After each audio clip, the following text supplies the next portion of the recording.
বয়সটা শুনে যান। গরু কিনতে গিয়া জোহরের নামাজ, আসরের নামাজ, মাগরিবের নামাজ, এশার নামাজ, এক ওয়াক্ত নামাজও আমনে পড়লেন না, আমনে গরু কিনতেন গিয়া।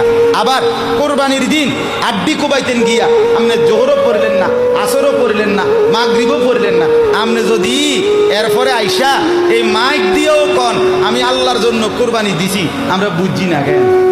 আমরা সিরা খাই, আমরা সিরা খাই, আমরা অনন্য ভাত খাইছি, এই মাত্র ভাত খাইছি, আগে তো খাইছি, আজকেও তো বেশিক্ষণ হচ্ছে না ভাত খাইছি। ওটা কি সিরিয়াস ভাই? আমি বুঝি না কথা বলেন।